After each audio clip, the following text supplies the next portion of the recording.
wabarakatuh. Hai, kembali lagi bersama saya Rida Sujarwati, guru di SMA Negeri 5 Bagan Sinembah dalam mata pelajaran sejarah. Materi kita pada kesempatan kali ini adalah tentang Kerajaan Kediri. Nah, kita awali dengan sejarah Kerajaan Kediri. Kerajaan Kediri merupakan kelanjutan dari Kerajaan Wangsa Isyana atau Kerajaan Medang Kamulan. Kerajaan Kediri atau Kerajaan Panjalu adalah sebuah kerajaan yang bercorak Hindu terdapat di Jawa Timur antara tahun 1042 sampai 1222. Kerajaan ini berpusat di kota Daha yang terletak di sekitar kota Kediri sekarang. Sesungguhnya kota Daha sudah ada sebelum Kerajaan Kediri berdiri. Daha merupakan singkatan dari Dahanapura yang berarti kota api. Nama ini terdapat dalam prasasti Pamuatan yang dikeluarkan Airlangga tahun 1042. Hal ini sesuai dengan berita dalam Serat Calon Arang bahwa saat akhir pemerintahan Airlangga, pusat kerajaan sudah tidak lagi berada di Kahuripan, melainkan pindah ke Daha. Kerajaan ini merupakan salah satu dari dua kerajaan pecahan Kahuripan pada tahun 1045. Wilayah Kerajaan Kediri adalah bagian selatan Kerajaan Kahuripan. Pada akhir November 1042, Airlangga terpaksa membelah wilayah kerajaannya karena kedua putranya bersaing memperebutkan tahta. Putra yang bernama Sri Samarawijaya mendapatkan kerajaan barat bernama Panjalu yang berpusat di kota baru yaitu Daha. Sedangkan putra yang bernama Mapanji Garasakan mendapatkan kerajaan timur bernama Jenggala yang berpusat di kota lama yaitu Kahuripan. Tidak ada bukti yang menjelaskan bagaimana kerajaan tersebut pecah dan menjadi beberapa bagian. Dalam Babat disebutkan bahwa kerajaan dibagi 4 atau 5 bagian. Tetapi dalam perkembangannya hanya 2 kerajaan yang sering disebut, yaitu Kediri atau Panjalu dan Jenggala. Samarawijaya sebagai pewaris sah kerajaan mendapatkan ibu kota lama, yaitu Dahanapura. Dan nama kerajaannya diubah menjadi Panjalu atau dikenal juga sebagai Kerajaan Kediri. Perkembangan Kerajaan Kediri dalam perkembangannya yang beribu kota Daha bertumbuh menjadi besar, sedang Kerajaan Jenggala semakin tenggelam. Diduga Kerajaan Jenggala ditaklukkan oleh Kediri. Menurut negara Kartagama, sebelum dibelah menjadi 2, nama kerajaan yang dipimpin Airlangga sudah bernama Panjalu, yang berpusat di Daha. Jadi Kerajaan Jenggala lahir sebagai pecahan dari Kerajaan Panjalu. Adapun Kahuripan adalah nama kota lama yang sudah ditinggalkan Airlangga dan kemudian menjadi ibu kota Jenggala.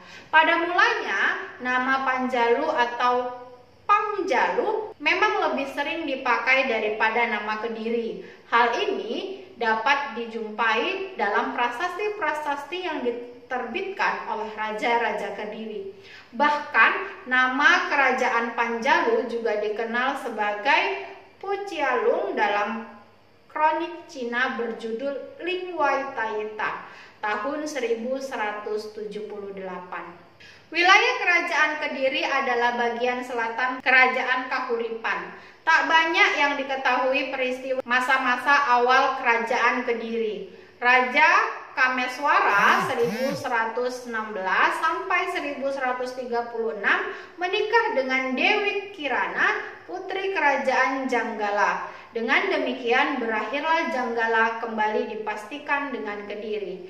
Kediri menjadi kerajaan yang cukup kuat di Jawa. Pada masa ini ditulis kitab Kakawin Samaradahana yang dikenal dalam kesusastraan Jawa dengan cerita Panji. Nama Kediri ada yang berpendapat berasal dari kata kedi yang artinya mandul atau wanita yang tidak berdatang bulan.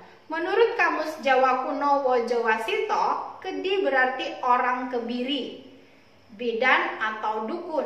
Dan dalam lakon wayang, sang Arjuna pernah menyamar guru tari di negara Wirata bernama Kediri. Sekarang kita ke raja-raja kerajaan Kediri. Kerajaan Kediri yang termasyhur pernah diperintah 8 raja dari awal berdirinya sampai masa keruntuhan kerajaan ini. Dari ke-8 raja yang pernah memerintah kerajaan ini, yang sanggup membawa kerajaan Kediri kepada masa keemasan adalah Prabu Jayabaya yang sangat terkenal hingga saat ini. Adapun 8 raja Kediri tersebut urutannya sebagai berikut. Yang pertama, Raja Sri Jayawarsa. Sejarah tentang Raja Sri Jayawarsa ini hanya dapat diketahui dari prasasti Sirah Keting tahun 1104 Masehi. Pada masa pemerintahannya, Jayawarsa memberikan hadiah kepada rakyat desa sebagai tanda penghargaan karena rakyat telah berjasa kepada raja. Dari prasasti itu diketahui bahwa Raja Jayawarsa sangat besar perhatiannya terhadap masyarakat dan berupaya meningkatkan kesejahteraan rakyatnya. Yang kedua, Raja Sri Bameswara. Raja Bameswara banyak meninggalkan prasasti seperti yang ditemukan di daerah Tulung Agung dan Kertosono. Prasasti seperti yang ditemukan itu lebih banyak memuat masalah-masalah keagamaan sehingga sangat baik diketahui keadaan pemerintahannya. Yang ketiga, Prabu Jayabaya. Kerajaan Kediri mengalami masa keemasan ketika diperintah oleh Prabu Jayabaya. Strategi kepemimpinan Prabu Jayabaya dalam memakmurkan rakyatnya memang sangat mengagumkan. Kerajaan yang beribu kota di Dahonopuro di bawah kaki Gunung Kelut ini tanahnya amat subur sehingga segala macam tanaman tumbuh menghijau. Hasil pertanian dan perkebunan berlimpah ruah. Di tengah kota membelah aliran sungai berantas, airnya bening dan banyak hidup aneka ragam ikan, sehingga makanan berprotein dan bergizi selalu tercukupi.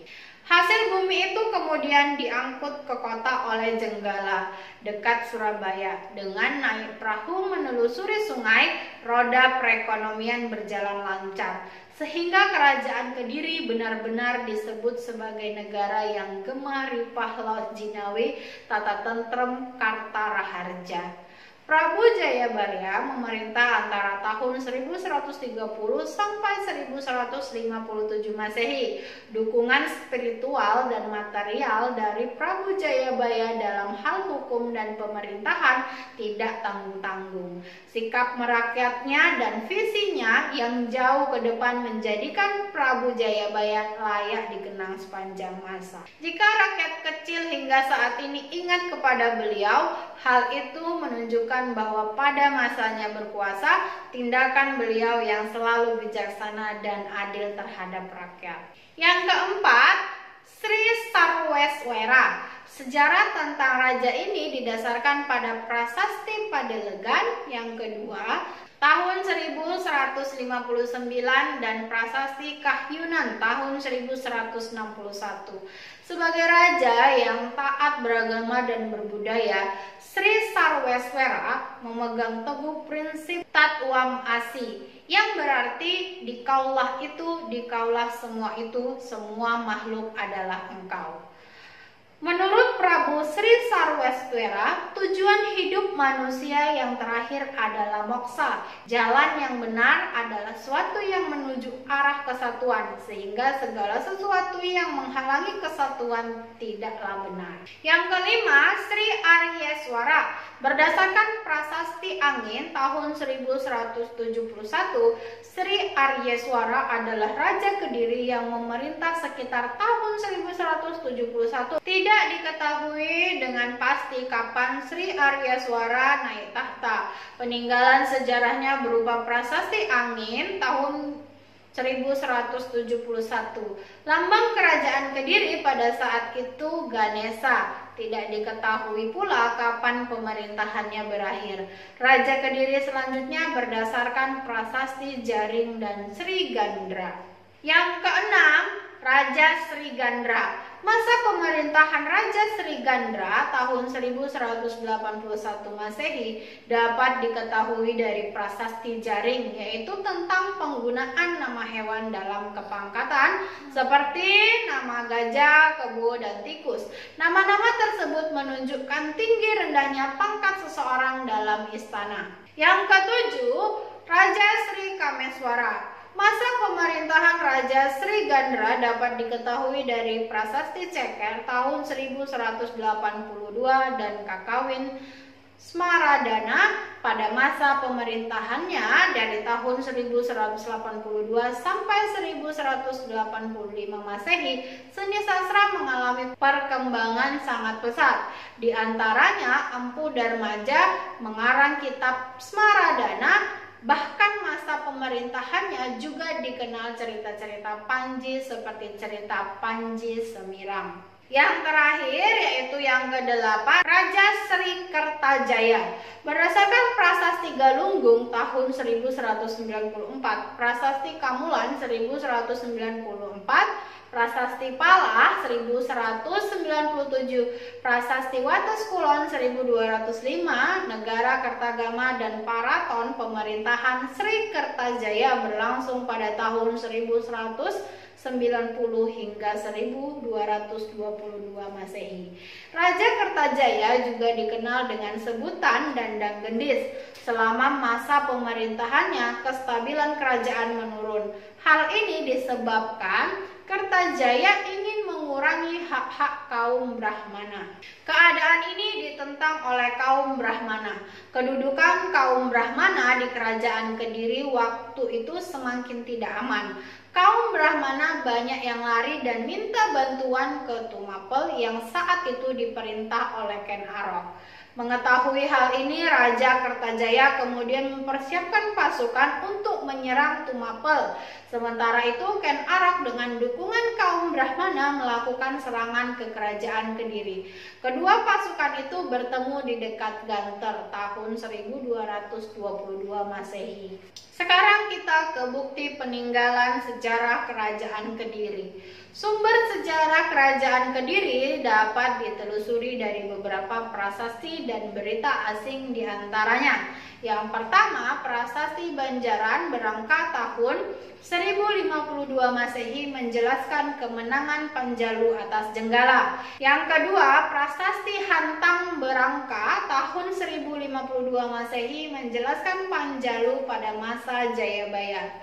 Yang ketiga, prasasti Sirah Keting tahun 1104 Masehi memuat pemberian hadiah tanah kepada rakyat desa oleh Jayawarsa. Yang keempat, prasasti yang ditemukan di Tulung Agung dan Kertosono berisi masalah keagamaan berasal dari Raja Bameswara. Yang kelima, prasasti Ngantang tahun 1135 Masehi menyebutkan Raja Jayabaya yang memberikan hadiah kepada rakyat desa Ngantang sebidang tanah yang bebas dari pajak. Yang keenam, prasasti Jaring tahun 1181 Masehi dari Raja Gandra yang memuat sejumlah nama pejabat dengan menggunakan nama hewan seperti Kebo Waruga dan Tigus Jinada. Yang ketujuh, prasasti Kamulan tahun 1194 Masehi memuat masa pemerintahan Kertajaya di mana Kediri berhasil mengalahkan musuh yang telah memusuhi istana Katang-Katang. Kemudian yang kedelapan, Candi Penataran. Candi termegah dan terluas di Jawa Timur ini terletak di lereng barat daya Gunung Kelut di sebelah utara Blitar pada ketinggian 450 meter DPL. Dari prasasti yang disimpan di bagian candi diperkirakan candi ini dibangun pada masa Raja Srengga dari kerajaan Kediri sekitar tahun 1200 Masehi dan berlanjut digunakan sampai masa pemerintahan Wikramawardhana, Raja Kerajaan Majapahit sekitar tahun 1415. Yang kesembilan, Candi Gurah. Candi Gurah terletak di Kecamatan Kediri, Jawa Timur. Pada tahun 1957, Pada tahun 1957 pernah ditemukan sebuah candi yang jaraknya kurang lebih 2 km dari situs Tondo Wangso yang dinamakan Candi Gurah, namun karena kurangnya dana, kemudian candi tersebut dikubur kembali. Yang ke-10, Candi Tondo Wangso. Situs Tondo Wangso merupakan situs temuan purbakala yang ditemukan pada awal tahun 2007 di Dusun Tondo Wangso, Kediri, Jawa Timur. Situs seluas lebih dari 1 hektar ini dianggap sebagai penemuan terbesar untuk periode klasik sejarah Indonesia dalam 30 tahun terakhir semenjak penemuan kompleks percandian Batu Jaya. Meskipun Profesor Sukanto pernah menemukan satu arca di lokasi yang sama pada tahun 1957, penemuan situs ini diawali dari ditemukannya sejumlah arca oleh sejumlah perajin batu bata setempat. Berdasarkan bentuk dan gaya tatanan arca yang ditemukan, situs ini diyakini sebagai peninggalan masa kerajaan Kediri awal abad ke-11. Pada masa awal perpindahan pusat politik di kawasan Jawa Tengah ke Jawa Timur, selama ini kerajaan Kediri dikenal dari sejumlah karya sastra, namun tidak banyak diketahui peninggalannya dalam bentuk bangunan atau hasil pahatan. Yang ke-11, Arca Buddha Vajrasattva. Arca Buddha Vajrasattva ini berasal dari zaman kerajaan Kediri. Yang ke-12, Prasasti Galunggung. Prasasti Galunggung memiliki tinggi sekitar 160 cm, lebar atas 80 cm, lebar bawah 75 cm. Yang ke-13, Candi Tuban. Yang ke-14, Prasasti Panumbangan. Yang ke-15, Prasasti Talan. Mungkin itu saja yang bisa saya sampaikan tentang sejarah kerajaan Kediri. Semoga dapat dipahami, semoga bermanfaat. Wassalamualaikum warahmatullahi wabarakatuh.